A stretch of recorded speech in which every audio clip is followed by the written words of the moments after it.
one of the first things to mention, because when I open my eyes, I see so many people in this part of the world finish their meditation. Dan salah satu hal yang saya lihat ya, karena saya lihat di kawasan ini begitu selesai meditasi banyak orang yang menggosok-gosokkan telapak tangan.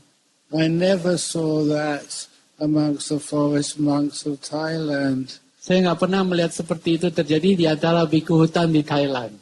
But what I did see, and I was looking for that when I opened my eyes, any smiles. Tapi yang saya cari-cari adalah ketika saya membuka mata, saya lihat apakah ada yang senyum apa enggak.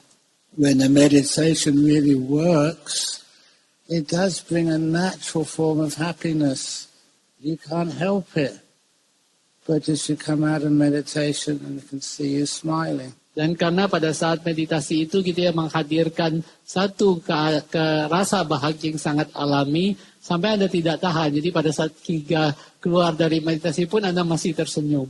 That's much better than warming your hands. Itu jauh lebih baik ketimbang menghangatkan tangan dengan menggosok-gosokkannya. So, anyway, whatever people do this, that's probably up to them. But when we do a meditation this way, starting with the body and then going into the mind, it makes it much more interesting, and it's amazing just how peaceful people get.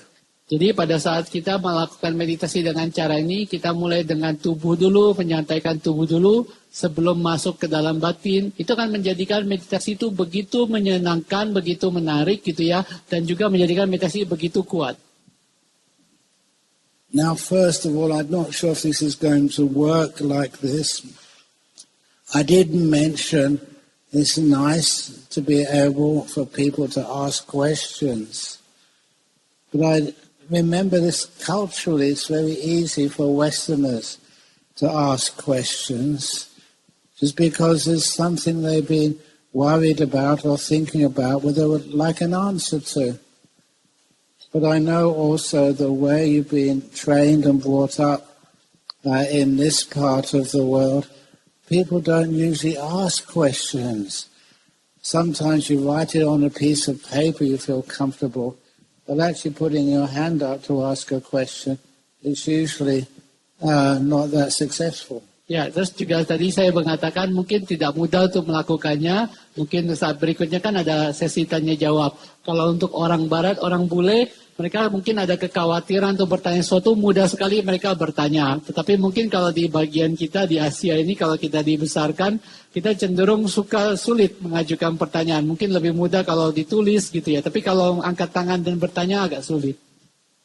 So sometimes have you got some questions there, Handika? Okay. I'm not quite sure if he was born in this part of the world because you always got lots of questions. Excellent. What question have you got? Ya, jadi mungkin ada pertanyaan nggak Romo Handaka atau mungkin ada yang bagaimana caranya membuat mereka bertanya intinya gitu. Kalau enggak dari Romo Handaka bertanya. Ya, oke. Lampunya tolong diterangkan sedikit. Atau digelapkan sekalian semua nggak apa-apa lah. Biar kalau malu bertanya kan nggak kelihatan gitu ya. Baik Bapak Ibu, sekarang sesinya adalah QA ya. Yang mau bertanya mengenai meditasi ya. Silakan angkat tangan, bisa tanya pakai bahasa Indonesia atau Inggris. Ya, oh banyak ya. Sebentar. There's one there. Over there. Oh, Yeah. amazing. Okay, please ask. Oke, tes. Oke, masih bisa ya. Silakan. Ini dulu. Ya, Cici di sini. Yang bertanya, berdirilah sedikit sopan lah, berdiri gitu. Kalau di tradisi Buddhis, kalau kita menunjukkan kesopanan terhadap Buddha, di zaman Buddha, early Buddhist teaching itu menghormat dengan cara berdiri. Ada begitu. Tapi kamu sopan sekali kalau gitu. Ya ini tradisi Buddhis saja. Silakan sih. Bahasa Indonesia lebih dimengerti semuanya, apalagi Indonesia gaya Medan, semua tahu gitu ya. Kalau bahasa Inggris kamu merepotkan Taswan. Ya silakan. Nanti Taswan terjemahkan bahasa Indonesia bisik-bisik ke Acan. Sukihontu semuanya. Tadi waktu di sesi meditasi, ketika duduk itu waktu ketika rasanya masuk itu kok kayak agak sentak gitu. Kesentak, saking ngantuknya gitu. Gitu ya. Enggak, dia kayak rasanya itu lebih masuk ke hening, ke tenang. Hening. Tapi masuknya tuh biasanya kan pelan-pelan gitu, tapi kayak agak entah. Terus kaget. Kaget. Belum pernah mengalami sebelumnya ya? Tapi pernah. enggak senajam. Enggak setajam, enggak securam itu ya? Iya. Lebih berbahaya lagi itu ya? Yeah, yeah. Oke. Terus udah masuk kan tenang. Enggak lama rasanya tubuh hilang. Tubuh hilang. Ini masih ada Eh, sensasinya gitu ya? Sensasinya hilang, tapi cuma sampai segini. Tapi rasanya ada rasa berat juga sedikit. Berat kehilangan tubuh. Yeah. Gimana ya, hilang tapi rasanya berat. Itu gimana? Yeah. Ya, apa yang terjadi dan harus bagaimana menyikapinya. Iya. Yes. Terus yang kedua, Susah. eh, Dua. ya saya Oke. punya watak itu biasanya suka mengkritik diri sendiri. Itu rasanya itu Mengkritik orang lain juga enggak? kalau orang lain ada, tapi nggak begitu sering, jarang banget. Ya, lebih kejam terhadap diri sendiri ya. Ya itu Ya, sampai kejamnya itu bisa kadang-kadang tengah malam itu kebangun, terus sometimes itu guilty waktu Hanya tengah malam, kalau tengah hari enggak gitu ya? enggak Enggak ya, malam-malam. Ada suami? Ada suami? ada, tapi Oh, di toilet di toilet. Okay.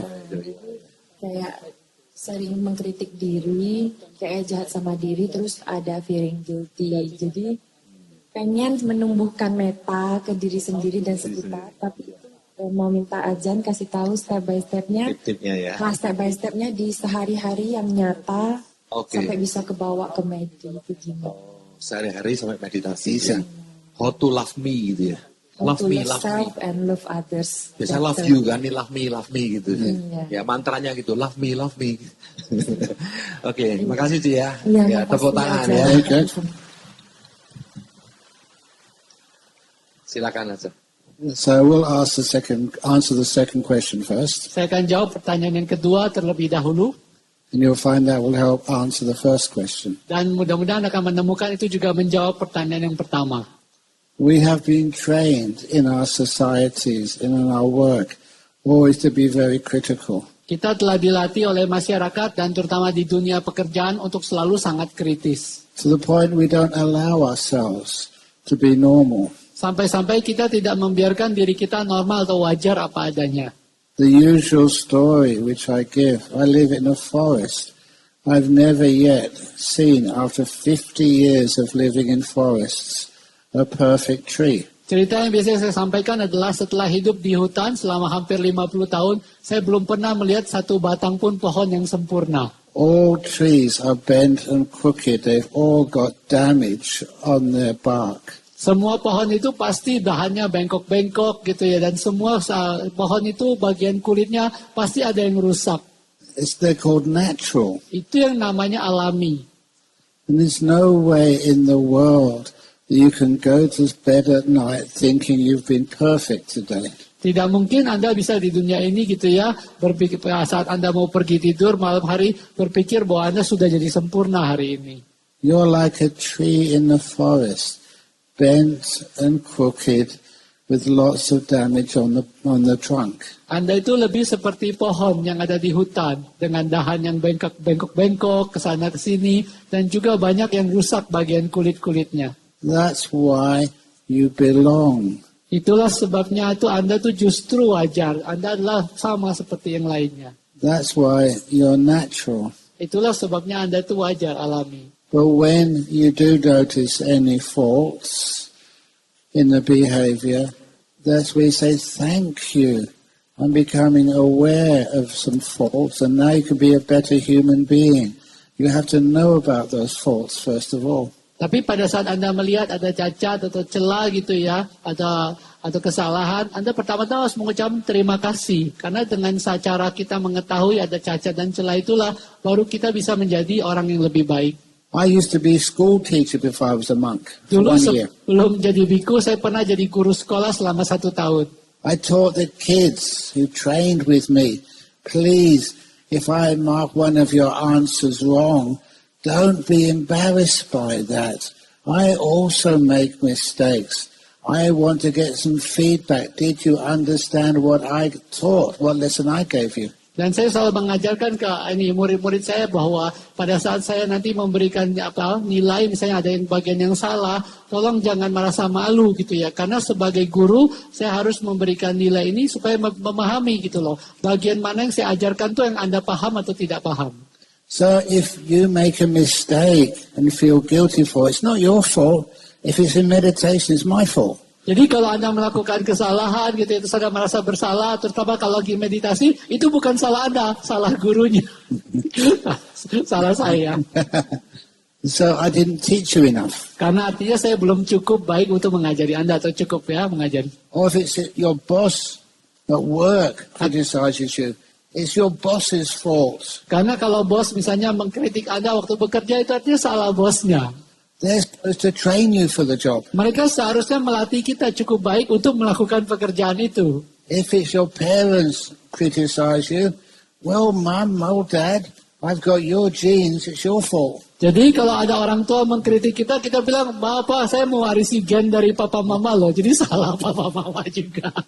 Basically, it's fine to make mistakes. That's where we learn. Jadi pada dasarnya berbuat kesalahan itu tidak apa-apa, karena disitulah kita bisa belajar. So when you learn to accept your faults, but also accept the good things you do as well, that's the 2 bad bricks in the wall simile again. Don't just focus on the things you did wrong today. Jadi saat Anda belajar untuk menerima kesalahan gitu ya, tapi juga harus belajar untuk menerima hal-hal yang baik juga. Sama dengan cerita 2 bata jelek itu. Jangan hanya fokus melihat yang celahnya, tapi juga melihat di mana Anda melakukan hal-hal yang baik juga. And the first question you did about when you fall deeply into something. Lalu tentang pertanyaan pertama, ketika tadi kelihatannya seperti jatuhnya mendadak ya ke satu ketenangan misalnya. Remember that this meditation was the first meditation after lunch. Ingat bahwa meditasi ini adalah meditasi pertama setelah makan siang. A lot of you will lose a lot of mindfulness simply because the blood has gone from your brain down into your stomach to digest the food. Dan banyak sekali pasti penyadarannya kurang kuat. Kenapa? Karena aliran darah lebih banyak untuk mencerna makanan ketimbang ke otak. You get still, but not the correct type of stillness. Anda masuk ke keheningan, tapi bukan keheningan yang benar. I was looking at you when you asked that question. If when you get still, there's a lot of happiness, a lot of joy, then that will be well done. Jadi kalau Anda masuk, tadi waktu Anda bertanya, saya mengamati Anda. Kalau dalam keheningan itu ada banyak sukacita, ada banyak kegembiraan, itu saya bilang saya kasih selamat. And usually this is what happens. If you do get very still and peaceful in meditation, you get it slowly, gradually. And then it's more solid, it stays. Like you grow a plant by fast feeding it. It's not healthy for it, doesn't last that long. So it goes slowly into deep meditation, not suddenly dropping. Ya, jadi itu seperti kalau kadang-kadang kita mengalami satu ketenangan itu biasa dilakukan dengan perlahan-lahan. Sama seperti kita menumbuhkan tanaman dengan cara dipupuk, dikasih makanan gitu. Jadi pelan-pelan tumbuh. Kalau bukan seperti tiba-tiba jatuh seperti itu ke dalam. And if any of you do feel sleepy, then never blame yourself. Dan kalau memang merasa ngantuk juga jangan menyalahkan diri sendiri. I was sleepy when giving a guided meditation today. Saya juga ngantuk pada saat memandu meditasi hari ini.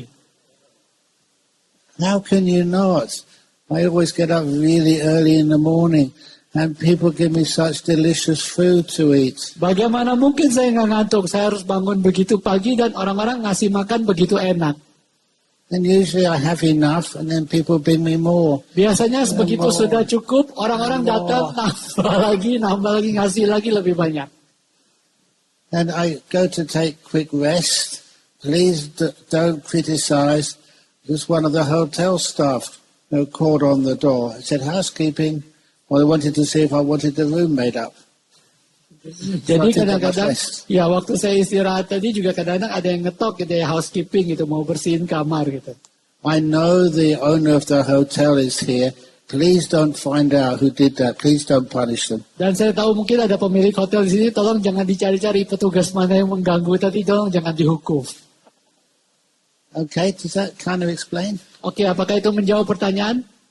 Thank you. Sadu, There was a question over there somewhere. Ada yang Ya. bertanya dari sebelah Ya. kiri, ya, ke sini. Ya, sebelah sini, kiri. Yeah. Yang duduk di kursi, oke. Coming. Iya sih.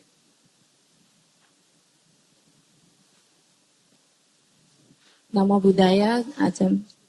Sama-sama. Oke. Jadi sebagai meditator awal ya, ini tadi kan ada sempat dijelaskan oleh Ajan bahwasanya kita jangan jadi control freak of our mind. Jadi ini bagaimana cara kita untuk train ourselves saat meditasi. Soalnya kalau umpamanya kita train our mind ya waktu meditasi kan kita kan pasti wandering mind gitu. Terus kemudian kita tersadar apa yang sedang kita pikirkan gitu ya kan. Jadi bagaimana cara train yang benar gitu. Supaya pikirannya tidak berkeliaran gitu. Ya, supaya pikirannya tidak berkeliaran dan juga cara meditasi yang benar gitu. Yang tadi 2 jam, 3 jam ini kurang benar gitu ya. Soalnya kalau yang tadi guided meditation dari Ajan itu kan itu kalau kita fokus dengarnya apanya, tapi kan kadang-kadang kita kan pikirannya kan pasti melayang-melayang gitu. Terus kalau kita mau narik kembali, terus teringat lagi sama katanya Ajan bahwasanya don't be the control freak of your mind gitu ya kan. Jadi bagaimana cara kita untuk train yang benar gitu. Yes. Terima kasih. I also never said to pull your mind back. Dan saya juga nggak pernah bilang untuk menarik pikiran itu balik. Itu Acan nggak bilang loh. Acan nggak bilang begitu. Because, Acan tidak bilang untuk menarik Yeah. pikiran kembali. yeah. Ya thought. Yes. Iya. Yeah. Her own thought. But also, yeah. What I heard from your teaching is don't be control freak of your mind, right? Yes. Don't. So I was thinking, right? If we don't controlling our mind, so how we train our mind? How you train your mind is to train it not to control. Jadi cara melatih batin kita adalah kita latih supaya jangan mengendalikan. Look, my own story. Ini cerita saya sendiri. About 7 years, I always try to bring my mind back. Selama 7 tahun saya selalu berusaha berlatih dengan cara menarik batin saya kembali. My main meditation object was my breathing. So I kept on trying to bring it back to my breath. Jadi waktu itu saya project meditasi utamanya napas. Jadi saya selalu berupaya menarik perhatian saya kembali ke napas saya waktu itu. That never worked. Tapi itu tidak pernah berhasil. But instead, I looked at the early Buddhist teachings. The Buddha said when you start even breath meditation, please make mindfulness the first important quality, parimukhan. Give it priority. Jadi pada saat alih-alih saat saya membaca gitu ya tentang ini ajaran Buddhis yang awal, early Buddhist teaching itu, Buddha mengatakan bahwa saat kita memulai meditasi, kita harus mengutamakan, memprioritaskan penyadaran atau mindfulness terlebih dahulu. And this is not taught well enough in today's world. Tapi ternyata ini tidak begitu dipopuler atau diajarkan dengan benar di zaman modern. What is mindfulness? Sebenarnya apa sih mindfulness atau kemawasan itu?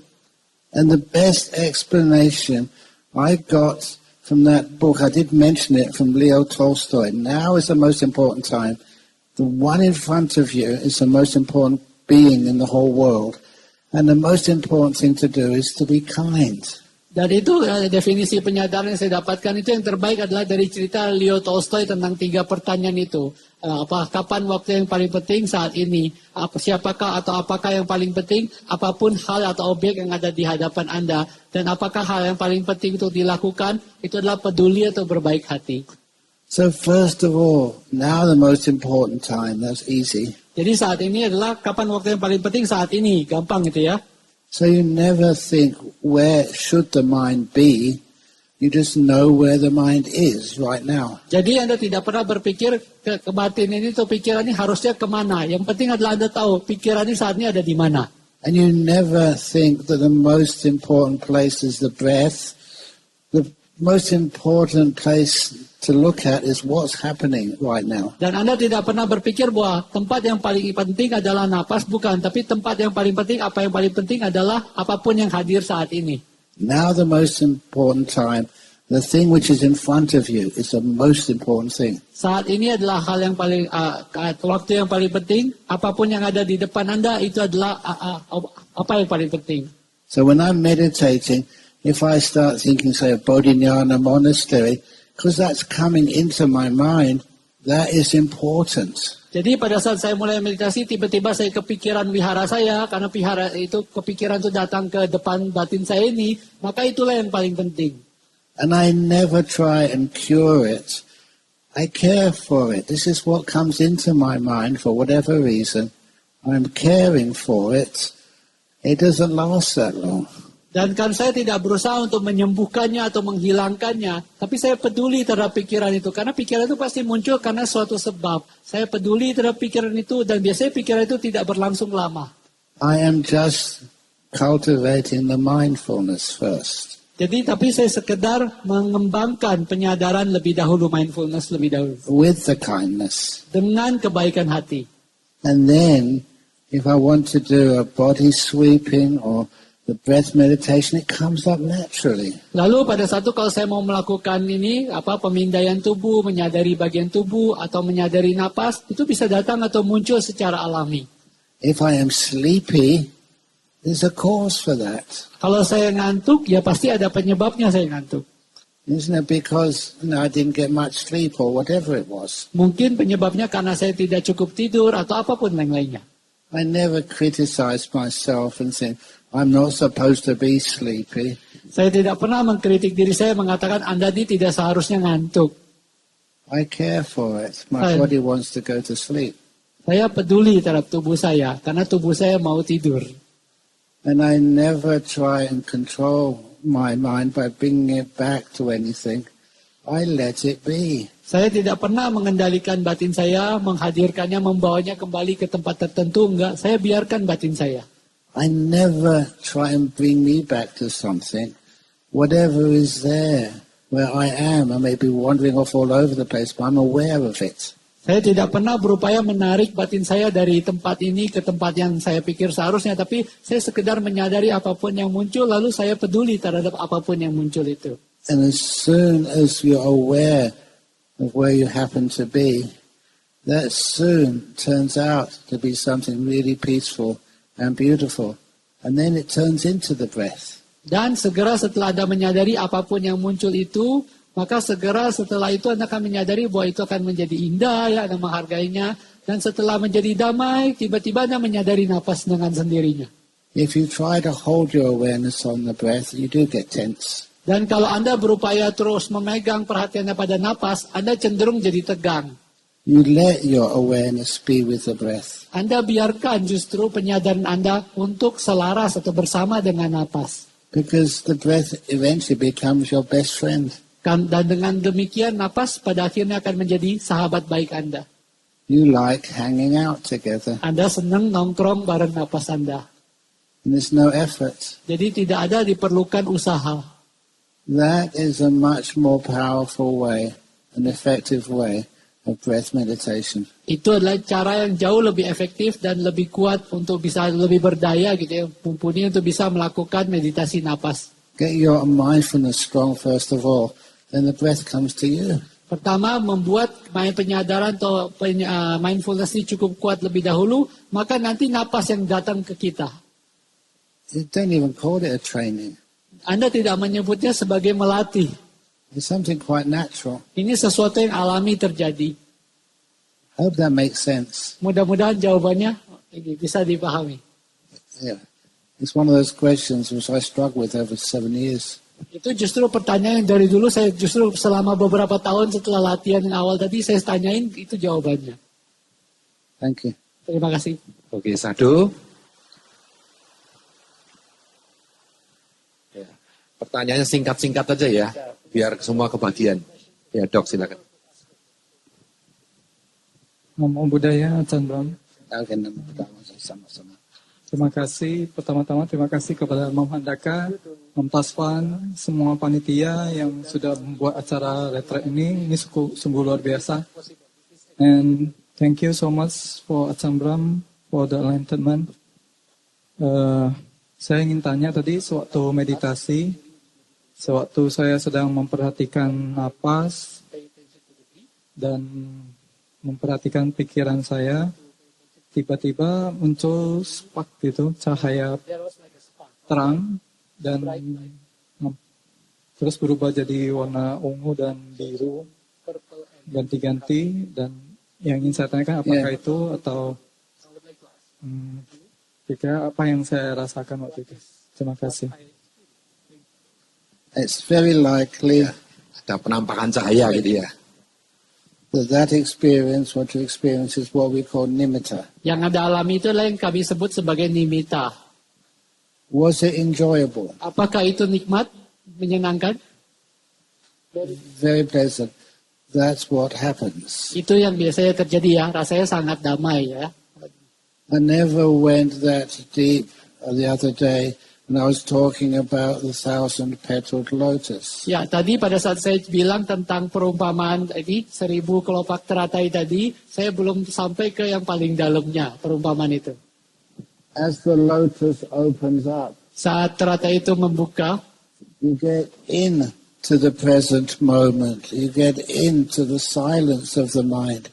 And inside of that opens up to this beautiful breath. jadi saat Anda masuk ke dalam ini, momen kini, terus Anda masuk ke dalam momen kini yang sunyi, di dalamnya itu Anda masuk lagi ke dalam kelopak teratai berikutnya, namanya napas yang indah.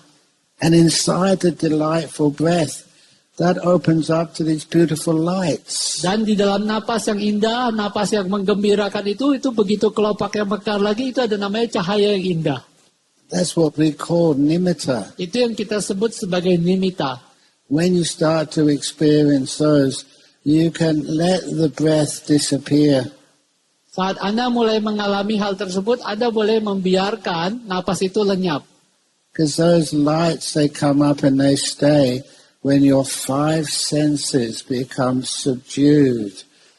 Dan karena cahaya itu muncul ketika 5 indera kita itu mulai mulai luruh gitu ya, mulai ke bawah. You're going to the realm of the 6th sense, the mind. Jadi karena 5 indera mulai terjinakkan, maka batin kita masuk ke indera ke-6, yaitu ke ranahnya batin, lingkup batin. The colors of those lights are not important. Warnanya apa, cahayanya itu tidak penting. What is important is that they are beautiful. Yang penting adalah mereka itu indah. And we always know what is a nimitta because those colors are not the blues or purples you can see in the world. Dan kita selalu tahu bahwa itu nimitta. Kenapa? Karena warnanya itu misalnya warna ungu atau birunya itu bukan warna ungu atau biru yang kita bisa lihat di dunia ini. They're more blue than any blue you can see in any color charts. Itu lebih biru ketimbang segala biru, ketimbang di dalam warna cat itu sampai biru, lebih biru lagi daripada itu. Or white, the purest white you can ever imagine. Atau putih, semurni-murni putih yang bisa kita bayangkan, lebih putih lagi. That's a sign that it's being experienced through the mind sense, the 6th sense. Itulah pertanda bahwa itu langsung dialami oleh indera batin kita, bukan dialami oleh 5 indera kita. So what do you do now? Jadi apa yang harus dilakukan? Just be mindful and be kind. Cukup mawas dan berbaik hati. And don't do anything. Jangan lakukan apapun. I'm going to extend on this answer simply because it's so important. Saya akan langsung menguraikan jawabannya lebih lanjut karena ini begitu penting. It's one of the stories I heard from Ajahn Chah. Ini adalah salah satu cerita yang saya sering dengar dari Ajahn Chah. It was a story which was called the Still Forest Pool. Itu adalah cerita yang disebut dengan kolam atau telaga di hutan yang ini ya, yang hening. How I heard it and Itu remember it. waktu itu saya dengar begitu, saya ingat begitu ceritanya. I was with Ajahn Chah for 9 years. Saya tinggal bersama Ajahn Chah selama 9 tahun. He was telling how the monks would go off into the jungles by themselves. It's called on Tudong practice. Jadi Ajahn Chah sering cerita bahwa biku hutan itu sering berkelana masuk ke dalam hutan melakukan praktik namanya tudong. By yourself, you had a bowl so you could have alms food anywhere. Maybe not what you wanted, but enough to survive. Jadi kalau bawa tudong itu kita bawa mangkok gitu ya, makanan, isinya makanan, mungkin jumlahnya nggak seberapa, tapi cukuplah untuk bisa bertahan hidup. In the afternoon or evening, you'd always try and find a river or a lake because you needed to wash. Tapi pada sekitar siang sampai sore dan malam, kita selalu mencari tempat yang ada airnya karena kita butuh untuk mandi ya. And also to get some water for drinking. Atau untuk minum atau mencuci jubah. We'd always have one of our requisites was a filter. Dan kita di dalam barang kebutuhan biku itu ada yang namanya saringan air. So we could actually strain the water even from natural sources like a lake or a river to drink. Jadi kita bisa menyaring air misalnya dari sumber air yang alami seperti sungai atau danau supaya kita bisa minum. And if you didn't have a filter, you'd use a corner of your robe. Jadi bahkan kalau kita tidak punya saringan, kita bisa menggunakan ujung-ujung ya bagian tepi dari jubah kita. And I remember Ajahn Chah telling me that sometimes you'd find a nice quiet lake and you put up your mosquito net umbrella by that lake and you would keep your eyes open in the evening instead of closing them to meditate. Lalu Ajahn Chah sering cerita kalau kita ketemu satu tempat gitu yang baik di pinggir danau gitu atau di pinggir telaga di sore hari kita pasang kelambu ya ada payung ada kelambunya gitu terus kita mulai duduk diam tapi matanya terbuka alih-alih memejamkan mata. Because once the sun went down, that's when the forest animals would come to that lake to wash, to drink, and to play. Karena pada saat matahari terbenam, hewan-hewan hutan itu akan muncul ke telaga tersebut ya untuk mandi, minum, dan bermain-main. You know, things like tigers and their cubs, Hewan-hewan seperti macan, harimau, dan anak-anaknya, they weren't dangerous. hewan-hewan itu tidak berbahaya. They weren't looking for food. They were just looking to rest, to wash first, to play with their cubs, and then later on just to go back into the forest to sleep. Mereka tidak sedang mencari makanan, mereka cuma mau ini membasuh diri, main sama anaknya. Kemudian setelah mereka puas minum, kemudian mereka kembali lagi ke hutan untuk tidur. But when the parents came out from the jungle, the first thing they would do would be to sniff and to listen very carefully. The animal's sight is not so good at night time. Jadi ketika induknya muncul pertama kali, mereka pasti pertama-tama mengendus-ngendus dulu untuk mencari tahu apakah ada pertanda bahaya. Karena indera dari penciuman hewan itu tidak begitu bagus pada malam hari. And Ajahn Chah could sit so quietly, they would not know he was there. Dan Ajahn Chah akan duduk begitu hening, tidak bergerak, sehingga hewan-hewan itu tidak tahu bahkan Ajahn Chah itu ada di situ. So they'd come out with all their little cubs and they'd play in the water. And it was so enjoyable to see nature acting just like human beings. Dan nanti kita bisa lihat, habis itu harimau itu berani keluar bawa anak-anaknya, mereka bisa bermain-main di sana, bermain-main di air. Dan itu sangat menarik melihat pemandangan alam itu seperti halnya manusia bermain-main juga dengan anaknya. I do remember Ajahn Chah telling me that if you see a family of elephants, see a family of elephants, usually the cubs would come first of all. Not the cubs, the baby elephants. And if they come, your mosquito umbrella, and they try to put their trunks underneath the umbrella just to see what's there. Jadi kadang-kadang Ajahn Chah juga cerita kalau bayi gajah itu datang, biasanya bayi gajah itu pakai belalainya, dia berupaya mengangkat-ngangkat bagian kelambu itu. Jadi mereka pengen tahu di balik kelambu itu ada apa pakai belalainya. And Ajahn Chah told me seriously, if that happens, the little baby elephant comes, bang them on the tip of their trunk. Dan juga Acanca juga pernah cerita dengan serius mengatakan bahwa kadang-kadang itu sampai belalai dari gajah kecil itu ya, Yeah. itu sampai dekat sekali. Yeah, the trunk and on the tip. Ya, That's very sensitive, ya, and they'll run away. ya. Jadi pada saat terkenal seperti itu, bagian ujung dari belalai itu begitu sensitif. Jadi kalau kita tepuk begini, pasti mereka kabur. Karena itu bagian yang paling sensitif ya. Yeah, and I said, I can't do that. Dan saya bilang saya nggak bisa melakukan itu. And he was very serious, Ajahn Chah. He said, you must do. If there's a baby elephant, there's a mother elephant nearby. And if they see the mother elephant start to play with a monk, bang, you'll be dead. Dan Acanca bilang kalau kita ada bayi mau begitu ya pakai belalai gitu ditepuk-tepukin gitu, kita harus benar-benar tepuk dia supaya pergi. Karena kalau sampai nanti ibunya ikut-ikutan pakai belalai, bam, nanti kita bisa habis nyawa kita karena ibunya besar. Ya. Said after the usual animals come out to play, which is very entertaining, Setelah hewan-hewan yang biasa muncul dan bermain yang sangat menghibur, then the more rare animals come out to play. dan kemudian hewan-hewan yang lebih langka lagi keluar untuk bermain. And that's when Ajahn Chah started to get very interesting in the simile of the still forest pool. Dan disitulah cerita Acanca makin menarik ya dalam cerita tentang telaga hutan yang hening itu. He said, afterwards, some animals would come out to wash, to drink in the still forest pool, whose names he didn't know.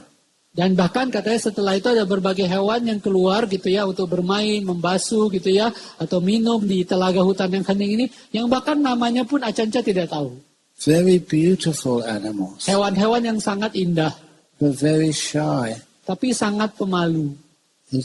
His parents and teachers hadn't told him about these. Dan juga bahkan sampai ini ya, guru atau orang tuanya pun tidak tahu ada hewan seperti itu.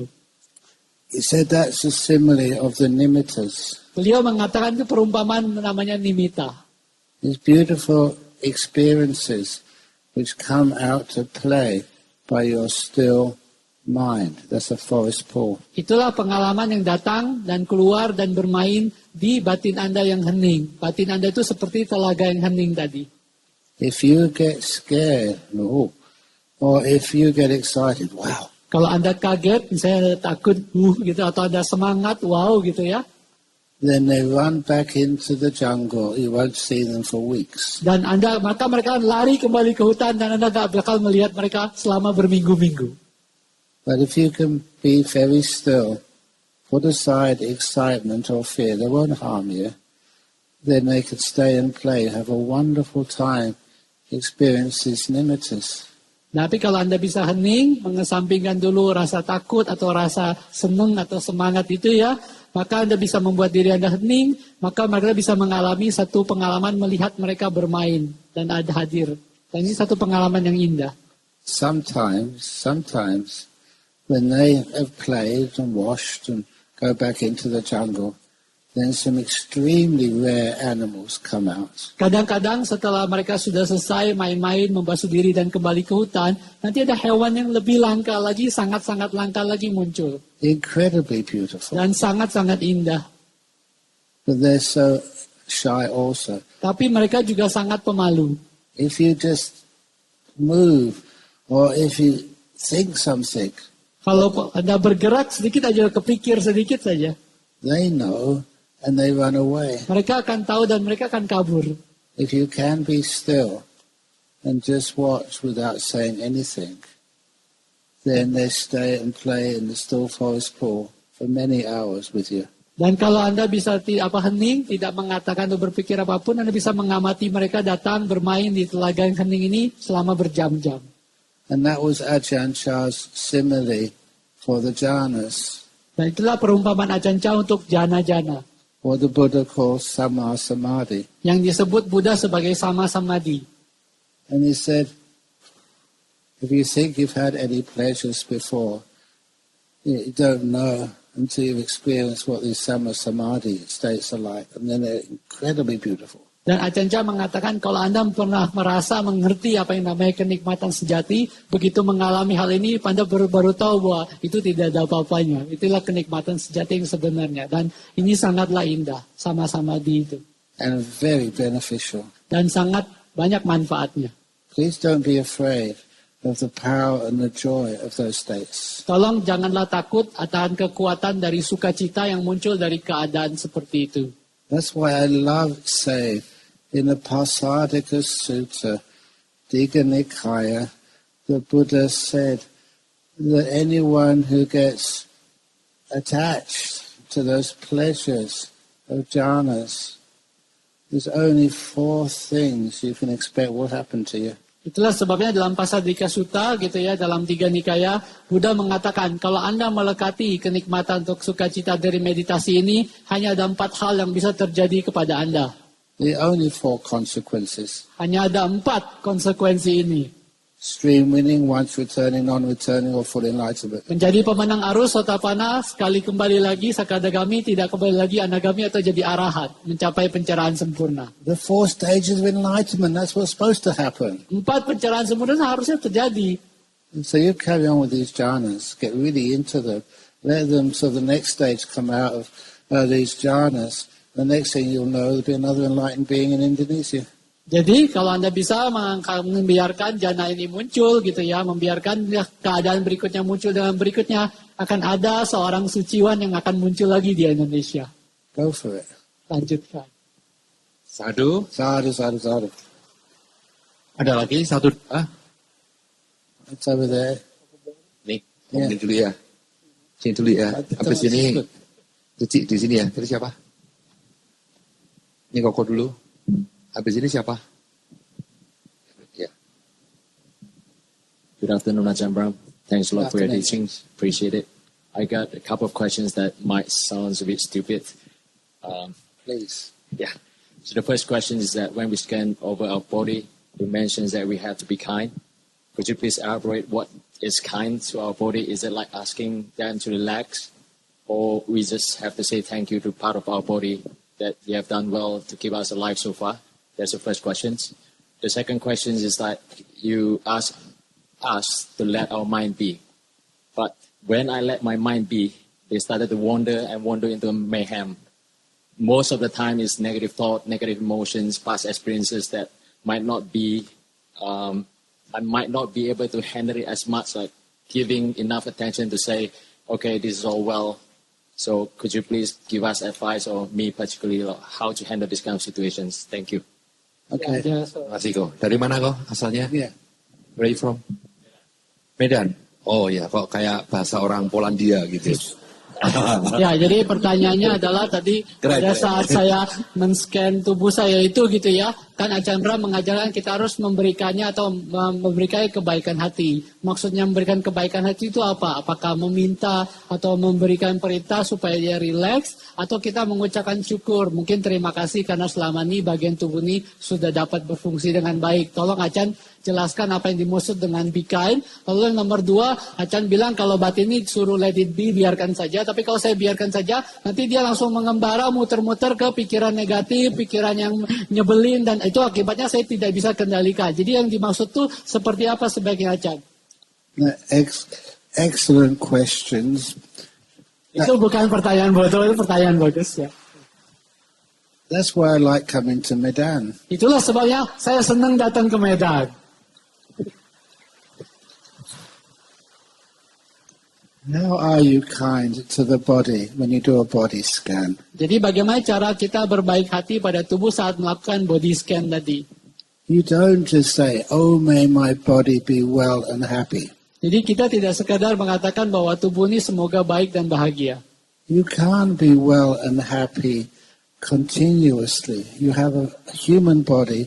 It's going to get sick. It's going to die. Kalau Anda mengatakan semoga tubuh atau baik dan semoga sehat dan bahagia, Anda nggak bisa ada tubuh itu sehat dan bahagia terus. Karena suatu hari tubuh itu nggak bakal sehat terus. Suatu hari tubuh juga akan meninggal. So what's the point of me saying be kind to your body? Jadi apa yang disebut dengan kata berbaik hati pada tubuh? The point is that being kind to your body is opening the door of your heart to this body as it is right now, unconditionally. Jadi berbaik hati pada tubuh adalah membuka pintu hati kita terhadap apapun yang terjadi di tubuh ini saat ini tanpa syarat.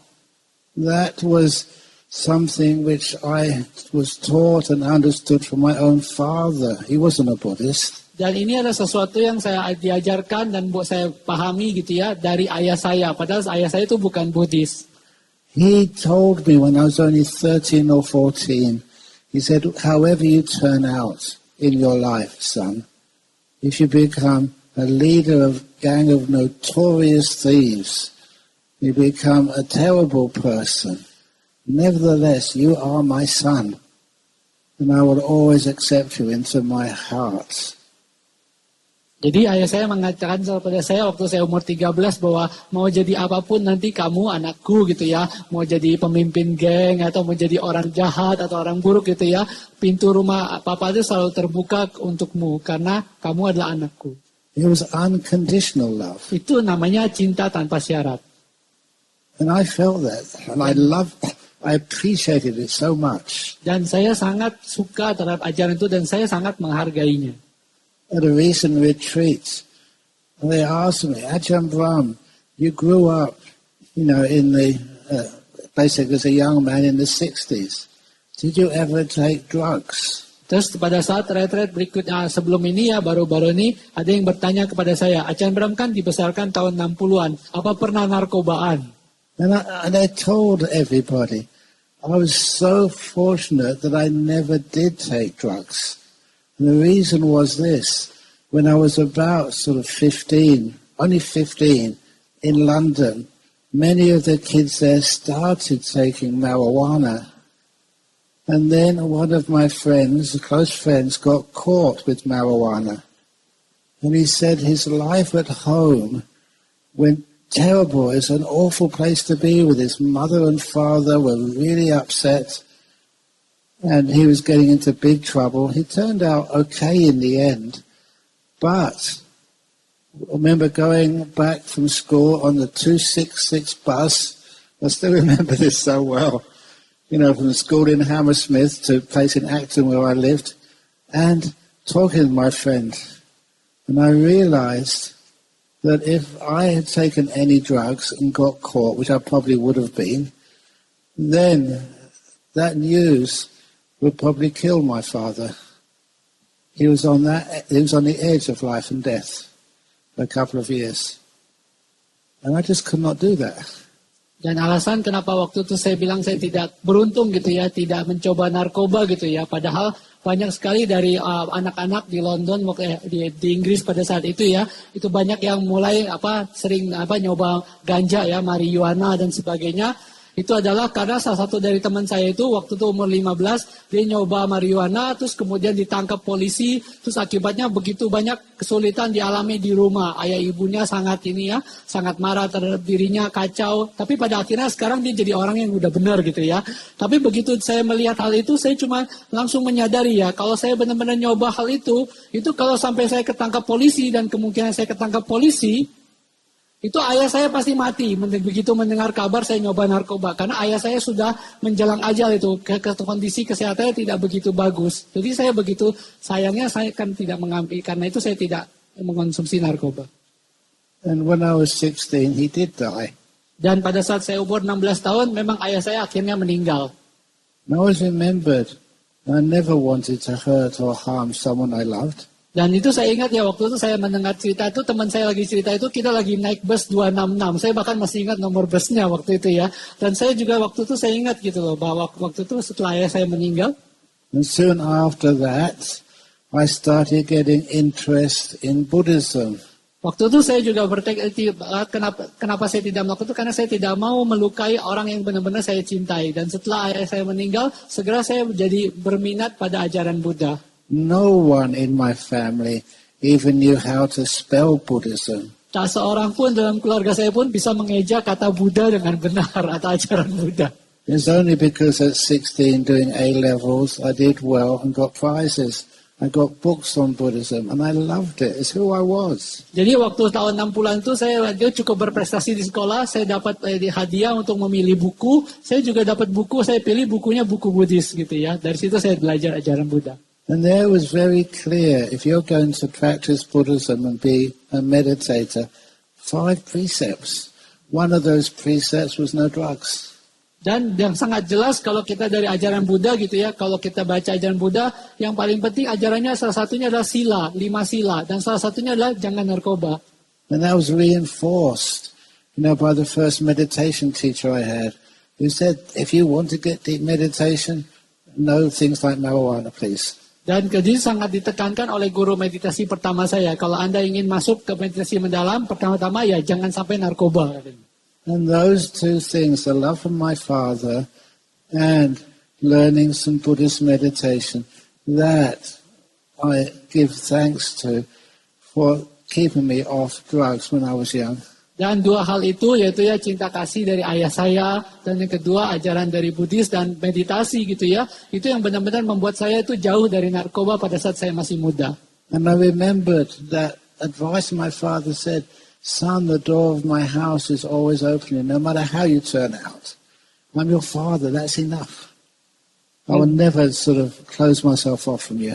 Dan saya selalu ingat nasihat ayah saya kepada saya bahwa mau jadi apapun kamu jadinya nanti anakku gitu ya, pintu rumah ayah selalu terbuka untukmu. Itu sudah cukup, kamu jadi anak saya saja. And that's the metaphor I always give for loving kindness. Dan itu adalah salah satu perumpamaan yang selalu saya sampaikan mengenai cinta kasih atau metta. When I look at my body in a body sweep, that's what I do. Knee, the door of my heart's open to you. Honestly, knee, even though you're hurting. And I don't try and train it or heal it. I try and be kind to it. I care for it. Jadi saat melakukan body scanning, misalnya kita melihat bagian lutut kita, mungkin kita tahu itu sakit atau nyeri gitu ya. Kita membuka pintu hati kita terhadap sakit di lutut itu, apapun itu. Kita tidak berupaya menyembuhkannya, membuat sakitnya reda. Kita sekedar membuka pintu hati, peduli, lembut terhadapnya. And when you care for parts of your body like that, they heal up so quickly. Saat Anda peduli gitu ya, atau lembut terhadap tubuh Anda seperti itu, maka mereka justru sembuhnya sangat cepat. I still remember my mother, and I used to love playing soccer in the streets. Dan saya masih ingat ya tentang ibu saya. Dulu saya senang sekali main sepak bola di jalanan. I spent my whole youth playing soccer. Saya waktu mudanya dihabiskan main sepak bola. I just have to as fortunate, have a good brain, so I could still do homework and get top marks. Sayangnya gitu ya, saya diberkahi otak yang cerdas gitu ya. Jadi waktu meskipun main seharian masih bisa sempat ngerjain PR dan dapat nilai paling atas. I still remember primary school, the end of year exams, and this girl came up to say, "Our teacher said you did really well in maths. You got perfect score."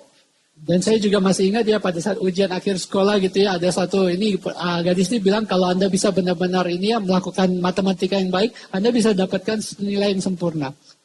I wasn't at all excited. I said, "Please don't disturb me. I'm playing a soccer game." Dan saya bilang dan waktu itu saya bilang, aduh jangan ganggu gue begitulah, gue mau main sepak bola gitu ya. It kind of was a natural, not forced. Dan karena itu bukan ini ya, lebih dan ini terjadi secara alami. And so I still remember my mother coming up to me whenever you went for a tackle in soccer, playing in the streets. If you fell over, you weren't falling over on grass, which was soft. It was on like bitumen or stone pavement. And you scrape the skin off your knees. Dan saya ingat tentang ibu saya tadi, kalau kita main sepak bola di jalan, kalau kita tackling atau kita jatuh begitu ya, kita nggak jatuh di rumput atau tanah, tapi biasanya di belahannya, di batu atau di betot. Dan biasanya kita sering sangat luka gitu ya, sampai tergores di bagian lutut. And I was only a small kid. I started crying. I'd always run to my mother. Dan sebagai anak saya langsung nangis, pasti saya langsung ke ibu saya. And all my mother would do, dan yang dilakukan ibu saya cuman, she wouldn't clean the wound at all. Dia tidak membersihkan luka yang sama sekali. She kneel down and kiss it. Dia langsung berlutut gitu, terus cium luka saya. She called it kissing it better. Dan ibu saya selalu sebutnya kissing it better, dicium supaya lebih baik. I was just a kid. I thought that's what you do. Kalau waktu kecil saya kira gitu cara ngobatin luka ya. Only later on when you started being a scientist, imagine a mouth full of germs. Saat saya jadi ilmuwan, saya baru tahu, bayangkan yang mulut ini kan penuh kuman. On an open wound. Dicium ke luka yang terbuka. But it always took the pain away immediately. Tapi ciuman ibu itu selalu membuat rasa sakitnya itu hilang. And it Seketika. never, ever got infected. Dan tidak pernah terinfeksi. And sometimes that's how I grew up. So if any of you are just really hurting, you got a cancer. Of course, I can't kiss anything better these days.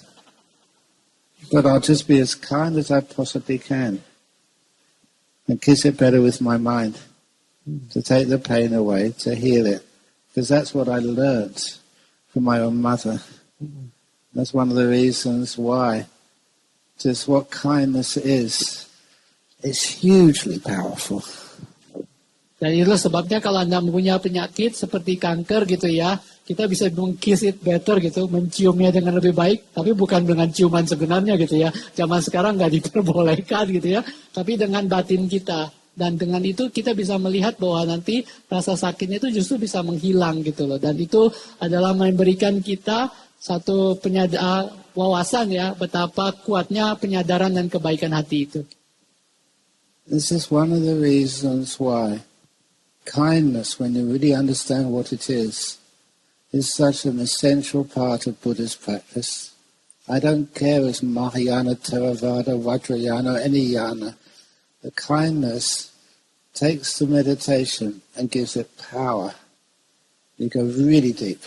Karena itulah kebaikan hati itu merupakan jalan yang sangat penting, utama juga dalam ajaran Buddha. Karena kebaikan, saya tidak peduli mau dari aliran Theravada, Mahayana, Vajrayana. Karena kalau kebaikan hati itulah yang membuat meditasi kita itu bisa melaju. You know, that's Dan memberikannya okay. kekuatan. That's one of the reasons. It's the 74th year now, and I haven't had many illnesses. I was surprised at that. Dan itulah alasannya meskipun saya sudah 74 tahun, saya jarang sakit. Dan saya kadang juga kaget gitu ya, menyadari hal ini. It's because I practice kindness on my own body. Karena saya mempraktikkan kebaikan hati, keramahan terhadap tubuh saya. And that's why I share that in the body sweep. Dan itu yang saya upayakan bagikan kepada Anda pada saat melakukan body scan tadi atau pemindaian tubuh tadi. And the other part of the question, the second question, please, I apologize, especially for Handaka, because he's fielding so many questions. I don't have a chance to answer my question, they say. But again, these are really important questions about if you just let go, your mind will go all over the place. Jadi yang tentang pertanyaan kedua, kalau kita sekedar let go gitu ya, dan nanti pikiran kita jadi kemana-mana gitu ya. And there's this simile, which I often use when I have the time to use it. This was over in Wat Banana Chat in Thailand. That's where I did the training, was one of the first 6 monks who stayed there. One day, a villager was taking his water buffalo out into the fields to graze. Jadi ini adalah salah satu perumpamaan dan dari cerita waktu saya tinggal di Wat Banana Chat. Waktu itu merupakan wihara hutan di Thailand. Saya salah satu dari 6 biku pertama yang tinggal di sana. Ini ceritanya ada seorang petani, dia mau menggembalakan kerbaunya. Those water buffalo can be so placid, so safe, but every now and again, the water buffalo lifts up its head.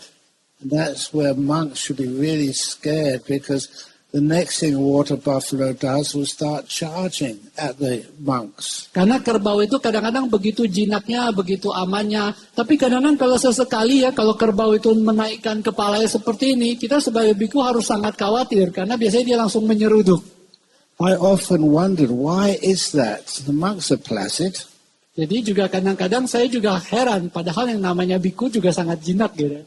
But then, when I thought about it over a long time, for a water buffalo whose sight is not that good, this color in a forest, they recognize, they sometimes get confused, is it being a tiger? Jadi tapi saya berpikir-pikir kenapa ya kadang-kadang ini padahal kita nggak ngapa-ngapain ya begitu nggak berbahaya. Tapi kadang-kadang ternyata saya mulai pikir kerbau itu penglihatannya nggak gitu bagus. Jadi pada saat mereka melihat jubah ini mereka kesalah mengira itu macan. And they chase after it to try and scare it away. Dan mereka langsung menyeruduk untuk menakut-nakuti macan itu supaya pergi. At this time there was no monks in that part of the forest at that time. It must have seen something which it thought must be a tiger. And the water buffalo tried to run away. Tapi dalam cerita kali ini ya tidak ada bikunya yang lagi diterjang gitu ya. Sebab waktu lagi dibawa sama orang itu, si kerbau itu mendadak seperti mungkin dia melihat sesuatu yang seperti macan, terus kemudian dia langsung menyeruduk dan lari. And there was like a string around the water buffalo's neck. Not a small string, not a thick string. I was just trying to look for some which is like it. But, well, I haven't got anything which is like it. But, you know, a kind of a thick string. Because the water buffaloes are usually so easy, just lead them, they just follow. But this villager overreacted and he tried to hold that water buffalo still by holding the string. Jadi pada di leher dari kerbau itu ada talinya, bukan tali yang tipis, juga bukan tali yang tambang. Jadi cukup, saya nggak tahu ya seperti setipis apa di sini nggak ada barangnya. Tapi itu karena tipis gitu, nggak gitu tipis banget, tapi tengah-tengah gitu. Karena biasanya gampang sekali dibawa dituntun kemana-mana. Tapi kali ini si petani ini mencoba menahan supaya mengekang gitu ya, supaya si kerbau itu nggak lari kemana-mana. I'm just looking at the electric cord over there going to the speaker. Ya, a bit thinner than that. Seperti kabel ya, untuk yang speaker itu, ya kabel speaker ini, tapi lebih tipis lagi. What is stronger, a human being or water buffalo? Nah saat si petani tadi, penggembala tadi nahan gini, saya tanya, mana yang lebih kuat, kerbaunya atau petaninya?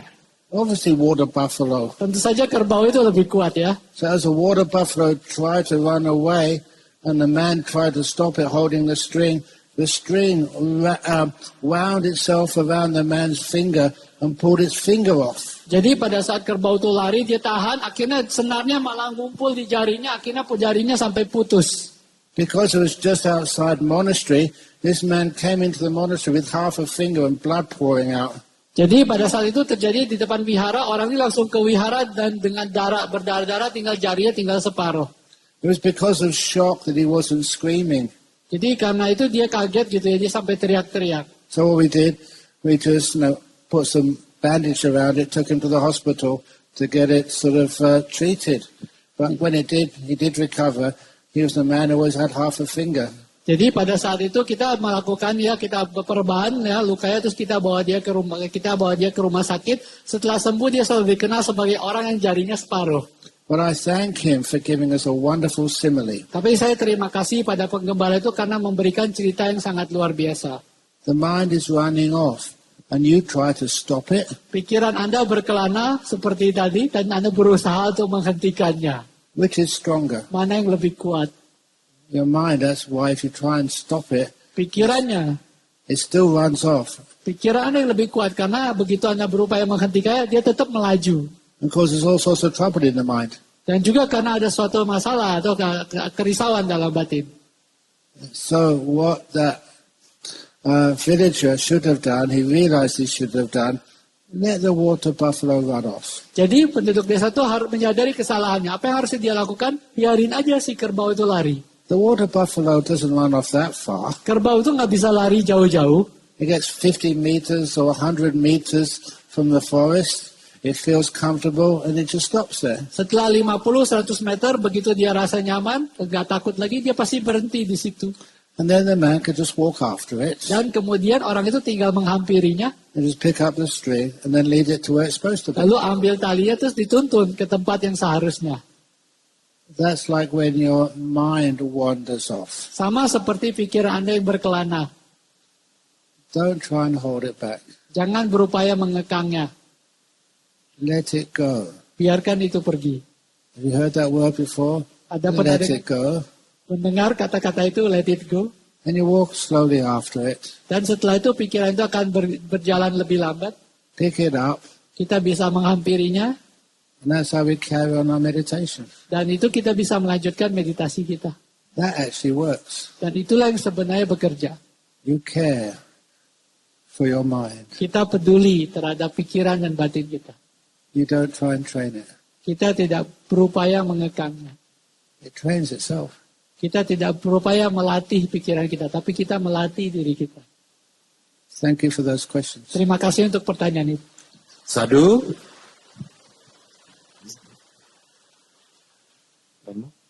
I do many more.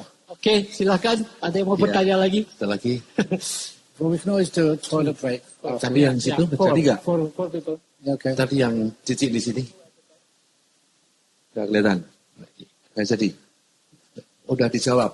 Oh, Acan bisa baca pikiran ya. Belum ditanya sudah dijawab. Ya, sini dulu ya. Pokoknya habis ini Cici ya. Okay. Ya, silakan.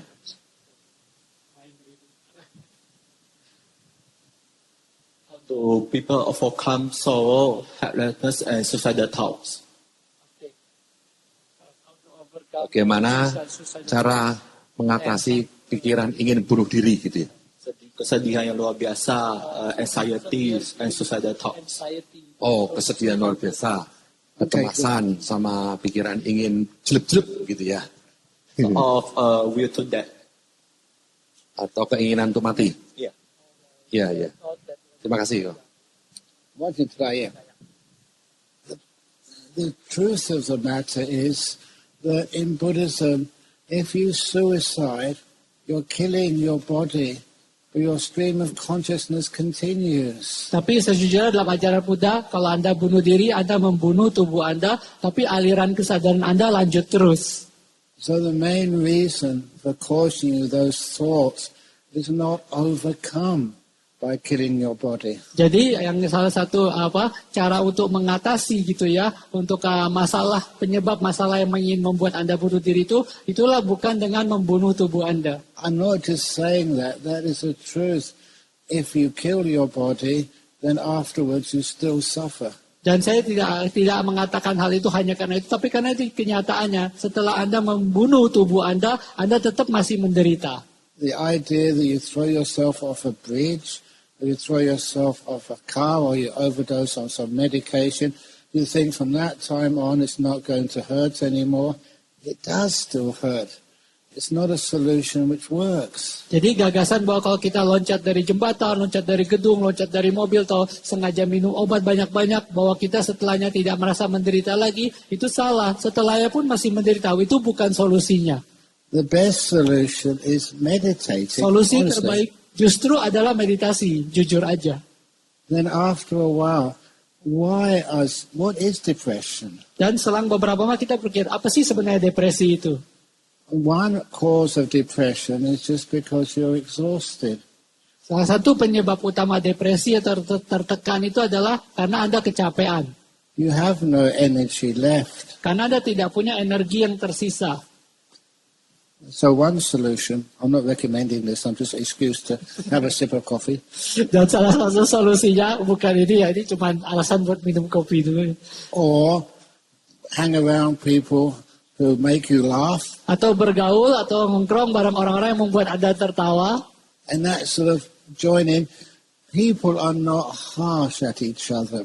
Jadi itu artinya kenapa kita bisa bergaul dengan orang-orang yang tidak saling mengkritik ya atau membuat kita tuh merasa sulit. So many people, if you say you're so depressed and anxious, there's half the people here will want to find out how they can help you.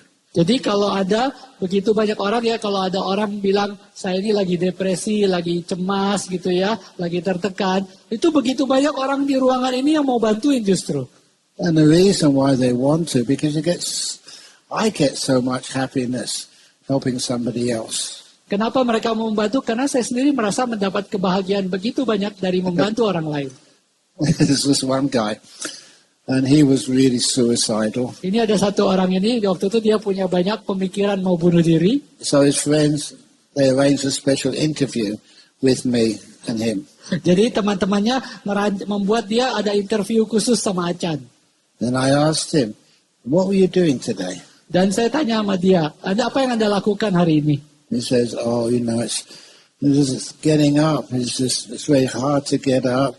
It's very hard to do anything. Everything has just got no flavor to it. It's like everything is dull. Everything is always going wrong. I can't enjoy anything. Dia bilang susah sekali bangun tidur gitu ya. Bangun itu susah banget. Semuanya rasanya tawar. Semua yang dilakukan nggak bisa dinikmati. Kayak nggak ada cita rasanya. Semuanya pasti gagal. Semuanya pasti rasanya salah. So I asked him, something simple. What did you have for breakfast this morning? Kemudian saya tanya sesuatu yang sederhana. Tadi pagi sarapan makan apa? He said, well, I didn't want any bread. I've had bread for a long time. There were any eggs, I didn't fancy them. So I asked my wife for some ice cream. Jadi waktu itu saya bilang saya tidak mau makan roti, udah bosan makan roti, saya tidak mau makan telur juga. Jadi saya minta es krim sama istri saya. I said, she gave you ice cream for breakfast? Terus saya bilang, istri kamu kasih kamu es krim buat sarapan. She will give me anything without complaining. She know I'm already depressed. Istri saya bakal kasih saya apapun, ya, karena dia tuh udah tahu saya ini depresi. Jadi apapun yang saya minta dia bakal kasih saya. So I asked her, how many ice creams did she give you? Dan saya tanya, berapa banyak es krim yang dikasih sama istri kamu? 2 tubs of ice cream. Ada 2 es krim. Did you like it? Apakah Anda suka? Oh yeah, it was delicious. Oh ya, enak sekali es krimnya. So you see, you turn depression to your advantage. Saya bilang, tuh kan, depresi itu ada keuntungannya. And I said, listen, just between you and I, if you get past that depression of anxiety and suicidal thoughts, don't tell your wife. Dan saya bilang sama dia, justru nanti kalau kamu udah sembuh dari serangan cemas, pengen bunuh diri gitu ya, depresi ya, jangan kasih tahu istri. Otherwise, you'll never get ice cream in the morning. Kalau enggak, nanti sarapannya enggak bakal dikasih es krim lagi. Have you got the message?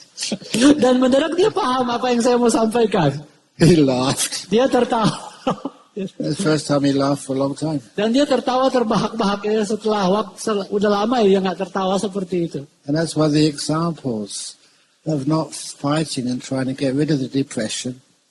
Exploit it. Jadi itulah contohnya, kita tidak berantem atau menentang atau melawan depresi, kita manfaatkan depresi itu. So many people, even me, who want to be so kind to you, want a personal interview. I won't give it to anybody else.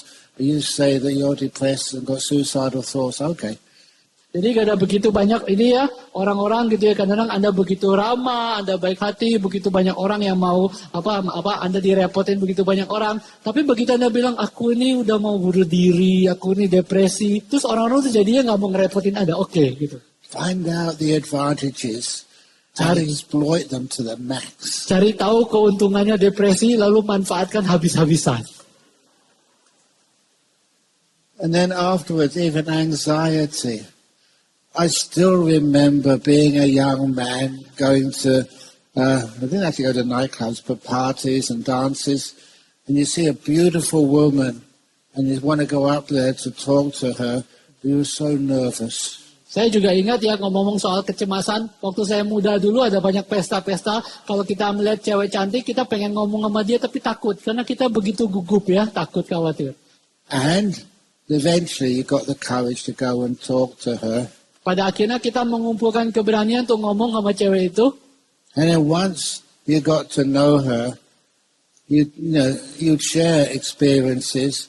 And I said, the first time I went to speak to you, I was so nervous. And she would say, when you came to speak to me, you could imagine how nervous I was. Dan begitu kita udah kenal sama dia gitu ya, terus kita bisa cerita sama dia, pas pertama kali aku deketin kamu mau ngomong, rasanya gugup sekali loh, gitu, mau jantung mau copot. Ternyata dia bilang, justru saya waktu pertama kali mau ngomong sama kamu, jantung saya juga mau copot, mau gugup sekali loh. You can all relate to that. Ya, Anda semua paham ya pengalaman itu ya. And so even now, some people, they want to come and see me. I don't know why. They think I'm some celebrity. And so they feel scared when they come and sit next to me and ask questions. Even some of you, and you're not just one person, many people, many ladies, as soon as they come up to me to ask serious questions, they start crying. Jadi bahkan pada sampai sekarang ini mungkin beberapa orang melihat saya seperti selebriti, kadang takut gitu ya pas duduk dekat saya, begitu nanya sama saya gitu ya, kadang-kadang mereka seperti habis itu menangis.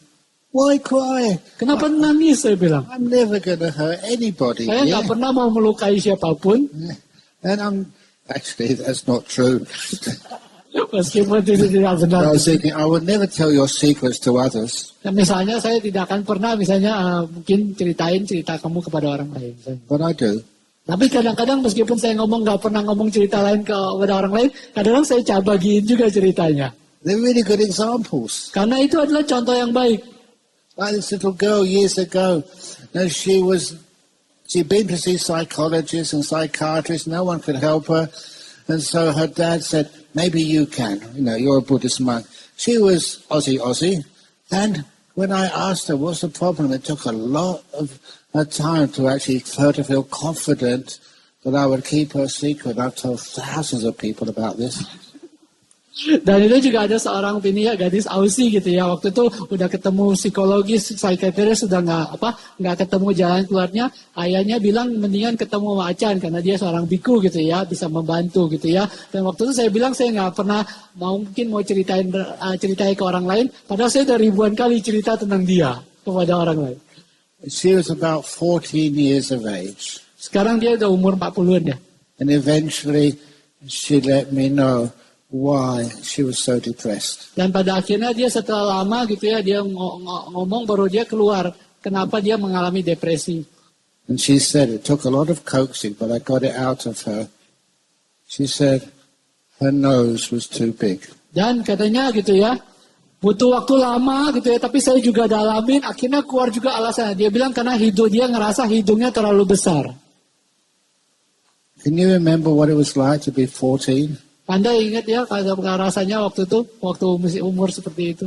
This poor little girl, she thought she had a big nose. Oh ya, umur 14 ya, sorry. Ya, waktu 14, kasihan sekali gadis dia merasa hidungnya terlalu besar. And I told her I was a scientist before. Dan saya beritahu Cambridge University. Kepada dia, saya ini ilmuwan loh di kampus Cambridge University.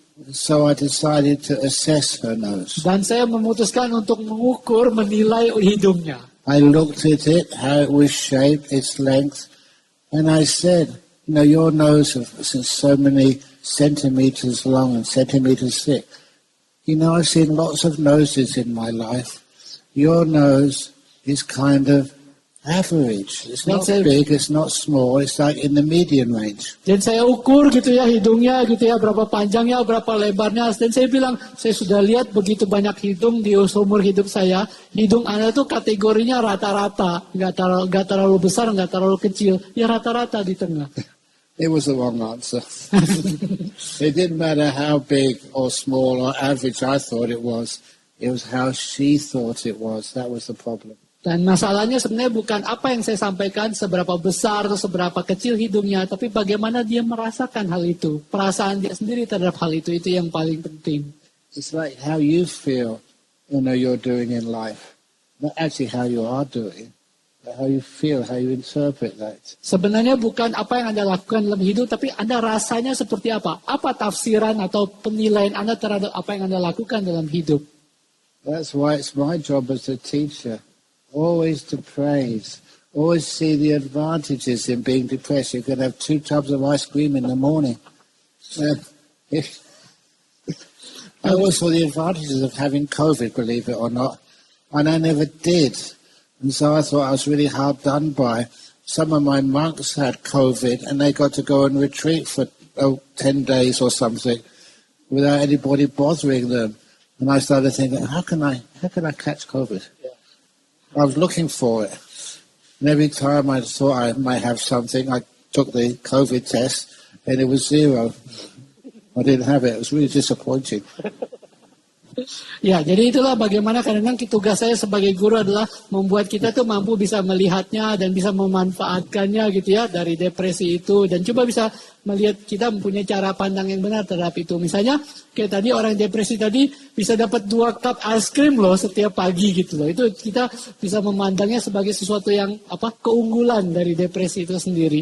Terus kemudian seperti misalnya COVID, kalau kita memandang COVID kemarin itu beberapa biku saya tuh justru kena COVID padahal saya ngarep-ngarepin punya COVID. Kalau saya dapat COVID, saya bisa retret 2 minggu. Mereka dapat COVID, saya nggak pernah dapat COVID. Setiap kali tes saya kecewa, 0 negatif gitu.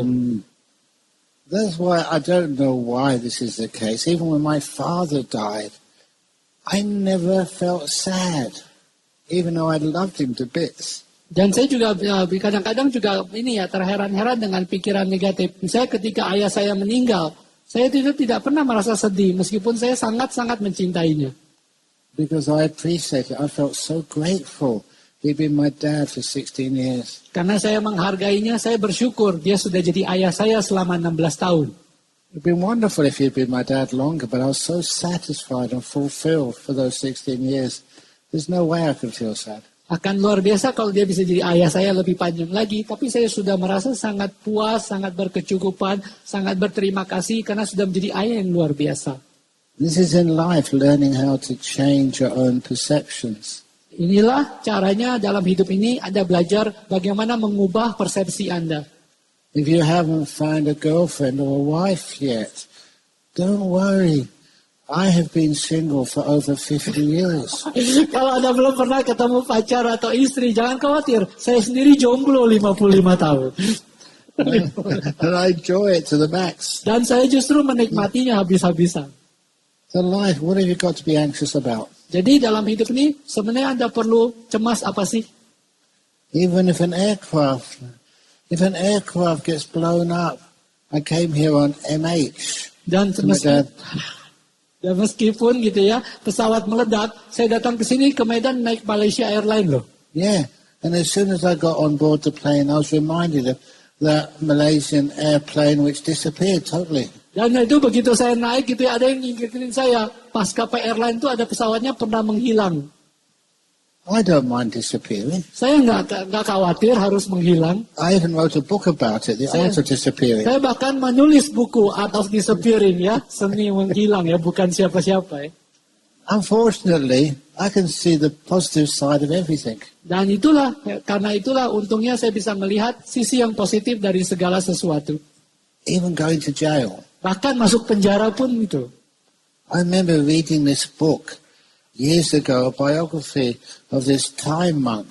At the time, he was number 2 in Thailand. He was headed to be the next supreme patriarch of Thailand. Jadi waktu itu saya pernah baca biografi dari biku Thai ini. Waktu itu dia ranking 2. Sebentar lagi jadi calon penggantinya the head of Sanggaraja. Yeah. He was going to be the next Sanggaraja. Dia akan menjadi ketua Sanggaraja berikutnya kalau yang Sanggaraja ini sudah ketuanya ini ya, sudah lengser. And the number 3 behind him was so jealous.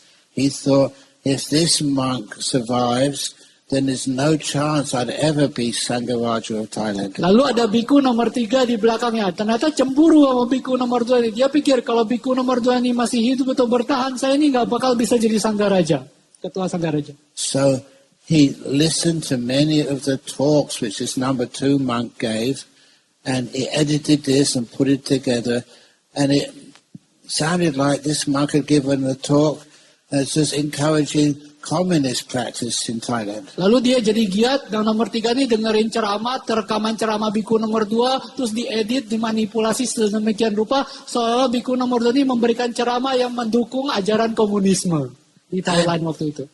And he gave that to a lawyer, prosecuted this number 2 monk, and the number 2 monk was sent to jail. Lalu dia cari pengacara, disampaikan bukti-bukti, biku nomor 2 akhirnya dituntut masuk ke penjara. Look, if you listen to all the talks and jokes which I give, there's plenty of evidence there to convict me of anything. Dan sebenarnya kalau Anda giat dengerin ceramah saya, ada niat seperti itu, ada banyak bukti loh untuk membuat saya masuk ke ranah hukum. So, this monk in Thailand, if you go to jail, you take off your brown robes, but you can still wear white instead. And you can still keep all your monk precepts. Jadi kalau di penjara di Thailand, meskipun kita tidak bisa memakai jubah coklat gitu ya, bisa tetap pakai baju putih, tetap bisa melaksanakan semua sila kita. So this monk went to jail. Jadi biku ini masuk penjara. And in his biography, he wrote, this was the best years of my life. Dan biku itu masuk penjara dan bilang bahwa di biografinya, ini tahun-tahun terindah dalam hidup saya. Imagine. Bayangkan. They still respected him in jail, so he got really nice food. Mereka masih sangat segan sama beliau gitu ya, jadi dia dapat makanan yang enak. No one could disturb him. Gak ada orang yang merecokinnya, mengusiknya, mengganggunya. No one could invite him to Medan to answer questions. Gak ada yang ngundang dia talk show di Medan. He said, it's like being on retreat for 2.5 years. Dia bilang itu seperti retret 2,5 tahun berturut-turut. Okay, he lived in a cell But most monks live in cells. Oke, memang dia tinggal di dalam sel penjara, tapi kebanyakan biku ya kutinya kayak sel penjara kan.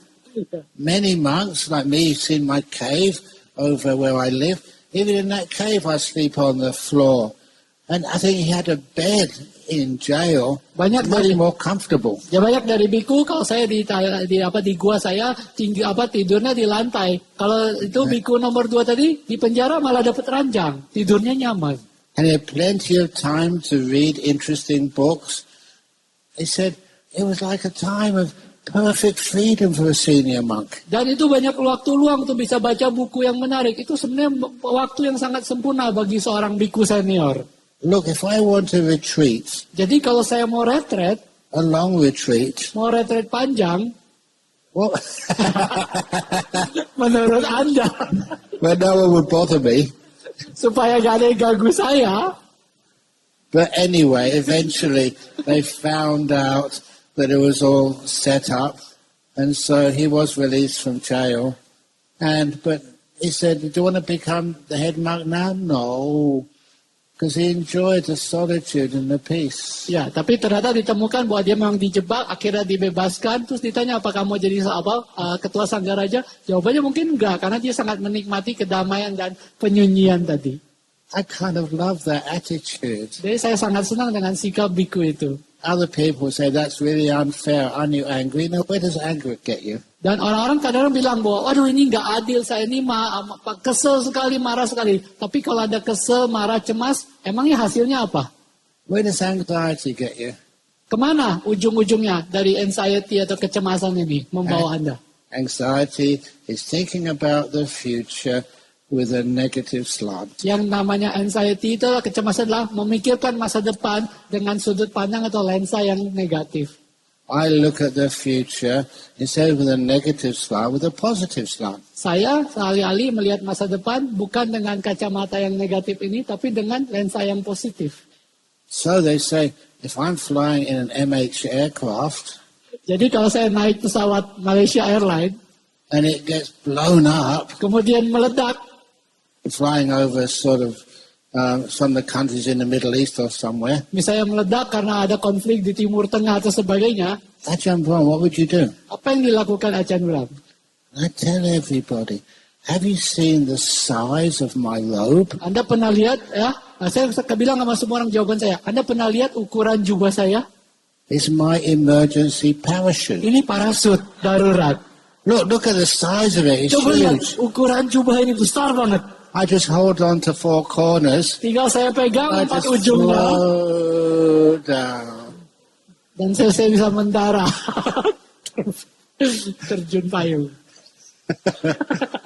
And if I get down to the bottom and I'm alive, they say, how'd you do that? Dan kalau saya sampai mendarat turun dengan selamat, orang bakal bertanya, bagaimana bisa melakukan hal itu? I said, well, you know, there are some powerful monks who can levitate. Dan saya bilang, Anda tahu orang biku ya bisa melayang turun ya, melayang. And there's many other things they could do, so you better care for me. Ada banyak hal lain yang bisa mereka lakukan. So anyway, I've got it all worked out. Oke. So I don't know if that answered your question, but thank you for giving everybody the opportunity to hear the answers to that question. Ya, saya tidak tahu mungkin jawaban untuk pertanyaan dari Koko itu ya secara pribadi, tapi terima kasih sudah membiarkan semua orang tuh bisa mendengar jawaban yang panjang dari Achan dan juga kira-kira apa yang harus kita sikapi. Okay, that's very good.